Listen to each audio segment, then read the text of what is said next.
किसी की नई नई शादी हुई थी, किसी की 3 दिन पहले शादी हुई थी, किसी की 2 महीने पहले शादी हुई थी, और उन लोगों के पहुंचते ही कश्मीर घाटी में गोलियों की कड़कड़ाहट होती है। अपनी जिंदगी की शुरुआत करने के लिए गए ये जोड़े अपनी एक जिंदगी को खत्म कर बैठते हैं। यकीनन आपके मन में भी कई सवाल होंगे, यह हमला कैसे हुआ, किसने किया और क्यों किया। कुछ सबूत चीख चीख कर गवाही दे रहे हैं कि यह घटना मोदी और अमित शाह के उस दावे की झूठी शान का प्रमाण है जो आज पूरे देश के सामने मुंह बाहे सवाल खड़े कर रही है। मैं उन हालात और उन तस्वीरों की सच्चाई पर आऊंगा, मगर जैसे कि आप जानते हैं कि जिसने भी यह हमला किया और जो ये सब जानते हैं कि यह पाकिस्तान स्पॉन्सर्ड हमला है, टीआरएफ ने जो एलईटी के लश्कर तैयबा है उसने हमले की जिम्मेदारी ली। पाकिस्तान लगातार कश्मीर को डिस्टर्ब करने की कोशिश कर रहा है, बात इतनी नहीं है, यह बात तो सब जानते हैं, यह बात तो क्लियर है ही, मगर एक एक करके जिन कड़ियों का मैं जिक्र कर रहा हूं उसे आपको देखना चाहिए, समझना चाहिए। शुरुआत करता हूं एक अखबार की रिपोर्ट से, उसे आपको देखना चाहिए और तब आप समझ जाएंगे कि आखिरकार यह क्या वाकई में इंटेलिजेंस फेलियर्स नहीं क्या है। इंटेलिजेंस को लेकर दैनिक भास्कर की एक पुरानी रिपोर्ट है दोस्तों, और यह बताती है, और यह ज्यादा पुरानी रिपोर्ट नहीं है, शायद 6 महीने पुरानी यह रिपोर्ट बताई जा रही है, जिसे विनय सुल्तान ने लिखा है। इस रिपोर्ट में यह बताया गया है कि किस तरह से वहां पर पाकिस्तान धीरे धीरे अपने आतंकियों को प्लान कर रहा है। इस रिपोर्ट में यह दावा किया गया कि किस तरह से लोकल लोगों से संपर्क नहीं रखा जा रहा था। भारतीय इंटेलिजेंस आपस में उलझी हुई थी, जिसका फायदा उठाकर इस खेल को शायद, इस गंदे खेल को शायद खेला गया। उदाहरण के तौर पर उधमपुर और रियासी ये ऐसी जगहें हैं जो जम्मू कश्मीर, जम्मू सेक्टर में आती हैं, जिसमें कभी आतंकवाद इस तरह से पनपा नहीं। वहां पर भी पिछले दिनों हमला हुआ है दोस्तों। तो क्या यह इंटेलिजेंस फेलियर नहीं था? क्योंकि एक पत्रकार के पास इंटेलिजेंस हो सकता है, सरकार के पास इंटेलिजेंस ना हो, यह संभव नहीं हो सकता दोस्तों। कुछ और कड़ियां मैं आपके सामने इस वारदात को लेकर एक एक जोड़ना चाहूंगा। अब एक और अखबार का मैं जिक्र करूंगा। याद कीजिए 19 तारीख को हमारे देश के प्रधानमंत्री महोदय को कश्मीर की यात्रा के लिए जाना था। दौरा तय था, यानी पहले से ही यह यात्रा घोषित थी, क्योंकि वहां पर वंदे भारत का उद्घाटन करने के लिए देश के प्रधानमंत्री को जाना था। और एकाएक अचानक एक खबर आई, देश के प्रधानमंत्री ने अपना प्रोग्राम कैंसिल कर दिया। बताया यह गया कि मौसम खराब होने के चलते प्रोग्राम को कैंसिल किया गया, लेकिन उसके ठीक बाद कई बड़ी मीटिंग्स होती हैं, मीटिंग्स की खबरें आती हैं, बैठक होती है। अब एक और जिक्र यहां पर जरूरी हो जाता है दोस्तों। एक पूर्व विधायक हैं भारतीय जनता पार्टी की, उन्होंने भी इस तरह का स्टेटस लिखा कि कश्मीर में कुछ बड़ा होने वाला है। तो सवाल यह कि क्या इंटेलिजेंस इस बात की थी कि कुछ बड़ा होने वाला है, और इसके बावजूद जब बड़ा हुआ तो उसको रोका क्यों नहीं गया? जहां पर्यटकों की संख्या 2000 के आसपास बताई गई, बेसाण घाटी, दूर दराज तक, कोई दूर दराज तक इस इलाके में था नहीं। एक पॉपुलर, आप कह सकते प्रसिद्ध पर्यटक स्थल, टूरिस्ट डेस्टिनेशन। और यहां एक बात बार बार आ रही है कि टूरिस्ट डेस्टिनेशन को निशाना बनाया जा सकता है, और अगर यह हाई सिक्योरिटी जोन में इलाका होता या था तो यहां पर बीएसएफ होती, लोकल पुलिस होती, सब होते, मगर ऐसा हुआ नहीं। अब जहां तक बात रही उस एजेंडे की जिसमें यह कहा गया कि नाम पूछकर हत्याएं की गई, कुछ लोग कह रहे हैं कपड़े उतारे गए, यह सारा कुछ वहां पर हो रहा था। तो मेरा सवाल यह है कि जब यह सब कुछ वहां पर हो रहा था, तब दरिंदों के पास इतना वक्त था कि वो लोगों के नाम पूछ रहे थे, धर्म पूछ रहे थे, लोगों के कपड़े उतरवा रहे थे। वो एक महिला जो वहां पर कह रही थी, और यह सच्ची घटना हो सकती है, इसमें कोई दो राय नहीं, कि जाकर मोदी को बता देना यह सारा जो कुछ हुआ। जब वो ये सब कुछ कर रहे थे तो वहां पर सुरक्षा बल क्यों नहीं थे? एक भी सुरक्षा बल नहीं था। कौन था वहां का सिक्योरिटी का जिम्मेदार जिसके चलते पल भर में जिंदगी खत्म हो गई, जिसके चलते ऐसे दरिंदे जो आज तक गिरफ्त से दूर हैं, गिरफ्त में एक भी नहीं आया। वैसे मुझे पूरी उम्मीद है कि आज नहीं तो कल इसके जिम्मेदार दरिंदे जहन्नुम में जरूर होंगे, उनको सजा मिलेगी, इसमें कोई दो राय नहीं। मगर सवाल तो यह है दोस्तों कि आखिर घटना को पहले क्यों नहीं रोका जा सका। वैसे हमारे देश की मीडिया भी इस वक्त सांप्रदायिक माहौल को गर्म करने में लगी हुई है, मैं उस पर आऊं, मगर एक और महत्वपूर्ण कोड है, एक बयान है, उसे आपको जरूर सुनना चाहिए, समझना चाहिए। यह बयान है जीडी बख्शी साहब का, जो कभी मोदी सरकार का खूब गुणगान किया करते थे। मगर जीडी बख्शी एक सवाल पूछते हैं एक डिबेट के अंदर, और सवाल यह पूछते हैं कि आखिर कोविड के बाद से उतनी भर्ती सेना में क्यों नहीं की गई। लगभग 1.5 लाख के आसपास सेना की कमी है हमारे पास, आखिर यह कमी क्यों है, जब हमें पता है कि उधर पाकिस्तान हमारा दुश्मन है, चाइना हमारी साथ दुश्मनी निभा रहा है, बांग्लादेश में हालात लगातार खराब हो रहे हैं, तो हमारी सेना में एक्स्ट्रा लोग होने चाहिए थे। कम लोग क्यों हैं? क्यों केवल अग्निवीर की भर्ती के नाम पर भर्ती की जा रही है? परमानेंट भर्तियां क्यों नहीं हो रही है? और हालात यह हैं कि सैनिक नहीं है, अफसर भी हमारी सेना में लगातार कम होते जा रहे हैं। क्यों? दोस्तों, यह सवाल मेरा नहीं है, यह सवाल है जीडी बख्शी का। वो पूछ रहे हैं, वो जीडी बख्शी जो एक जमाने में मोदी सरकार के लिए चिल्ला चिल्ला कर विरोधियों को गालियां दिया करते थे, बड़ी बड़ी आंखें दिखाया करते थे, जोश के साथ भारतीय जनता पार्टी के सरकार का समर्थन किया करते थे, वही जीडी बख्शी सवाल पूछ रहे हैं। जानते हैं किसके चैनल पे बैठकर ये सवाल पूछ रहे हैं? देश के मोदी के सबसे बड़े चाटुकार के चैनल पर बैठकर, जो देश का सबसे बड़ा चाटुकार पत्रकार है, उसके पत्रकार के चैनल पर बैठकर जीडी बख्शी ये सवाल पूछ रहे हैं कि हमारी आर्मी में इतनी कमी कैसे हो रही है, क्यों हमारी आर्मी में नई भर्ती नहीं हो रही है।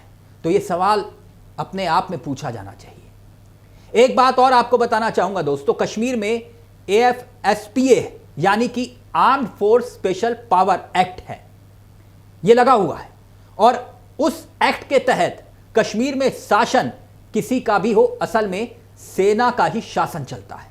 सेना अपने हिसाब से सुरक्षा व्यवस्था देखती है, और यूनियन टेरिटरी बना दिया गया कश्मीर को, और उसके बाद जम्मू और कश्मीर के सरकार की जो हैसियत है वो एक बड़ी नगर पालिका से ज्यादा दोस्तों होती नहीं है। अगर इस एक्ट को मान लिया जाए तो सुरक्षा के मामलों में जम्मू कश्मीर सरकार का कोई रोल नहीं होता है, यहां तक कि स्टेट पुलिस को भी जब जैसे चाहे यूज किया जा सकता है, कोई रोक टोक नहीं है। तो जिस सरकार का सुरक्षा पर कोई अधिकार नहीं है उससे आप सवाल पूछ रहे हैं, और जो सरकार यानी कि केंद्र में बैठी हुई मोदी सरकार, जिसके पास आर्मी की जिम्मेदारी है, BSF की जिम्मेदारी है, AFSPA यानी कि armed force special power act लगाने के बाद सेना के पास सारी ताकतें हैं, उस सरकार के गृह मंत्री से आप सवाल नहीं पूछ रहे। जरा सोचिए, अगर यह घटना होने से पहले आतंकियों को गिरफ्तार कर लिया गया होता तो यह बड़ी अच्छी खबर होती, लोगों की जान बच जाती, हमारे देश में इतने मासूम लोग मारे न गए होते, उनकी जान बच सकती थी। वैसे तो प्रधानमंत्री महोदय को और गृह मंत्री महोदय, अगर यह वारदात हुई है, और यह पहली वारदात नहीं है, मैं ये बात फिर से कह रहा हूं, प्रधानमंत्री जी, गृह मंत्री जी, आप कह रहे थे कि आतंकवाद को हमने खत्म कर दिया, तो फिर ये बेगुनाह लोग जो घूमने गए थे, जिनको आपने विश्वास दिलाया था, उनकी जान का जिम्मेदार कौन है? सवाल पूछे जाने चाहिए। हिंदू मुसलमान नफरत फैलाने के लिए जो धर्म पूछ के उनको मार दिया गया, ठीक बात है, मैं उन लोगों में से नहीं हूं जो ये कहूंगा कि धर्म पूछ के नहीं मारा गया होगा, बिल्कुल मारा गया होगा। कश्मीर को लेकर पाकिस्तान के क्या मंसूबे हैं, मैं और आप शायद बाखूबी जानते हैं, और मेरी सरकार भी जानती है। इतना जानते हैं हम कि पाकिस्तान किस कश्मीर की आजादी के लिए काम कर रहा है। यह कश्मीर की आजादी नहीं है दोस्तों, वो कश्मीर की आज़ादी के लिए कोई काम नहीं कर रहा, उसको कश्मीर की आज़ादी वज़ादी से कोई मतलब नहीं है। वो किसी भी तरह से किसी भी हालत में कश्मीर को, खुद को, उस इलाके को खुद में जोड़ना चाहता है, बस इतनी तमन्ना है। कश्मीर पर कब्जा करना चाहता है और उसको एक इस्लामिक जिहाद वहां पर फैलाने का एक तरीका उसके पास है। और यह करना क्यों वो चाहता है वो भी मैं आपको बता दूं। धर्म के नाम पर हिंसा, धर्म के नाम पर हिंसा हुई है, यह जिक्र जब पूरे दुनिया में होगा तो फिर एक बार पाकिस्तान जो चाहता है वो होगा। रेलवे वाला अफसर आपको याद होगा, आरपीएफ, जिससे धर्म पूछ के 4 मुसलमानों की हत्या की गई थी। इस वारदात में भी मुसलमान की मौत हुई, जिसका जिक्र किया जा रहा है कि धर्म पूछ के मारा गया। दोस्तों, मारा गया होगा, फिर कह रहा हूं, लेकिन एक मुस्लिम घोड़े वाले की भी मौत हुई। घर में इकलौता कमाने वाला था वो भी। तो सोचिए, जो वो गोली चला रहे थे उनकी कोई सोच नहीं है, उनका कोई धर्म नहीं है। अब देखिए हमारा देश कितना मजबूत हाथों में है, उसका भी एक उदाहरण देता हूं। मजबूत या मजबूर हाथों में सारी आतंकी घटनाएं एक एक करके दैनिक भास्कर की एक रिपोर्ट है दोस्तों, उसमें छपी है। 2014 के बाद से घटनाओं की एक बड़ी लंबी फहरिस्त है। 10 बड़ी घटनाओं का ही सिर्फ जिक्र किया गया है। दैनिक भास्कर ने पूरी रिपोर्ट ये छापी है। अगर 10 बड़ी घटनाओं पर जिक्र करें तो उधमपुर की घटना हुई थी 15 सितंबर 2015 को, जब जैश ए मोहम्मद के लोग थे, बीएसएफ के काफिले पर हमला करते हैं। 2 जवान शहीद हुए और 11 घायल हुए थे। ठीक 1 साल के बाद 18 सितंबर 2016 को फिर से उरी में जैश ए मोहम्मद के लोगों ने हमला किया। 14 फरवरी 2019 को पुलवामा में जैश ए मोहम्मद के हमलावरों ने हमला किया। 40 जवान मारे गए थे हमारे।